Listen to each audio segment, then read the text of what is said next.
All right, guys, so before this video starts, I just want to let you guys know a bunch of clips got corrupted in the video.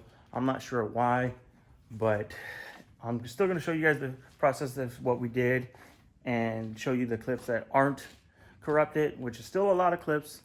There was like 2.5 hours worth of footage, and a lot of it got corrupted, but there's still a good amount that's still left to show you the process of what we were doing on the LS240.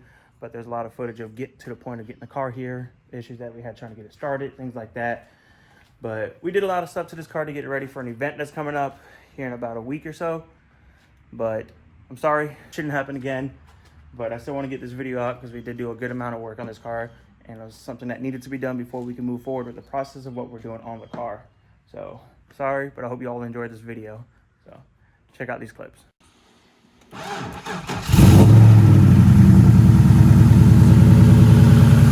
Oh yeah, she is alive. Turn this baby off. Disconnect it first right here.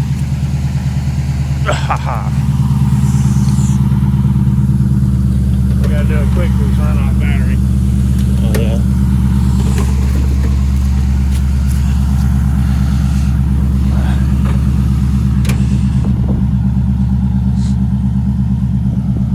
The alternator's not connected or none because we took the belt off to check something. So, all right, I'm gonna put the belt back on real quick. What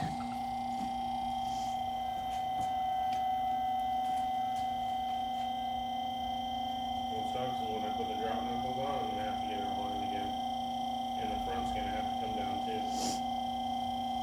Which means I didn't used to give a fuck, but now it bothers me. I'm gonna have to hammer that fucking pinch in the wheel well. Are they good on this car? Have you seen the pinch welds on this car compared to most? I haven't paid. I probably have, but I don't remember. Yeah, so me and Ethan made it down to our buddy Nick's house, the one that welded the diff in the G35. We got the transmission cross member here. We're gonna go ahead and have him. I think he was gonna drill the hose out. We're gonna notch it, weld a piece back. Yeah, notch it and put a piece there so we have more clearance, so we can move the engine back because there's more plate movement in the motor mounts, and we have to get it out of the way for the steering column because it's binding on the steering knuckle. I know I didn't record much the process getting it off. We were just trying to get it done. It was pouring, and we had to try and get up here to get this done. So yeah, he's gonna go ahead and start doing what he did. I did forget my tripod, but if it's a little shaky, I'm old and my hands ain't as stable as they used to be.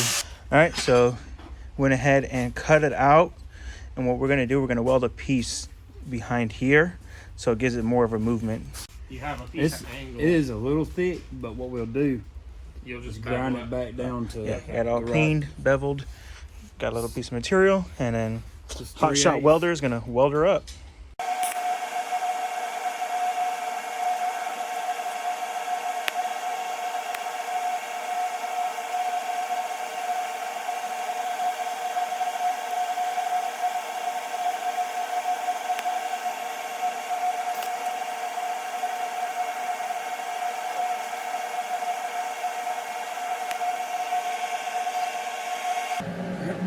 Let that sit for a minute, and then we'll flip it over and weld the other side. Beautiful, beautiful.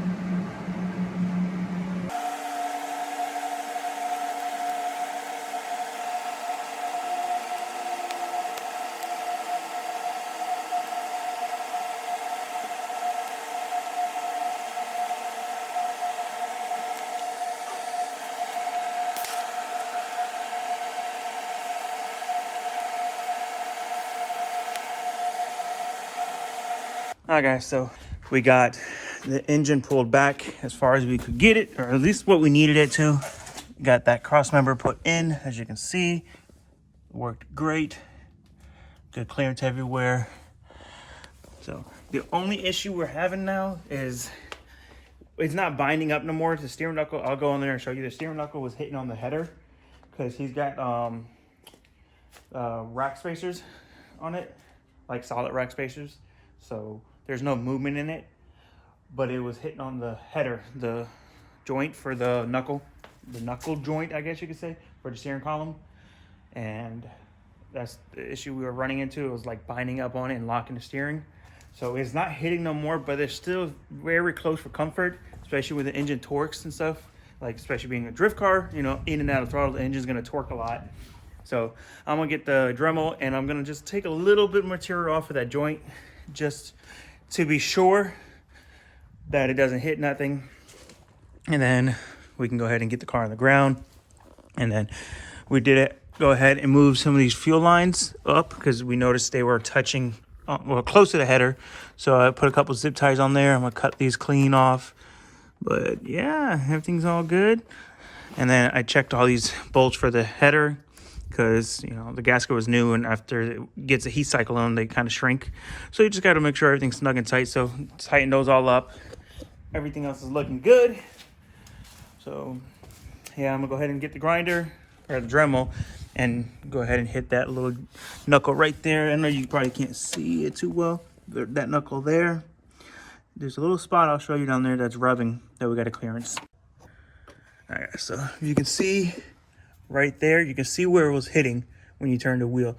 So I'm just gonna take the grinder and just take a little bit of material off around here and then here, just so we don't have to worry. So a little bit here, around this good, same over here, and a little bit more off of here, and we'll call that good. So let's get the Dremel and get the Dremeling, grinding. Which one is it? Let me know in the comments.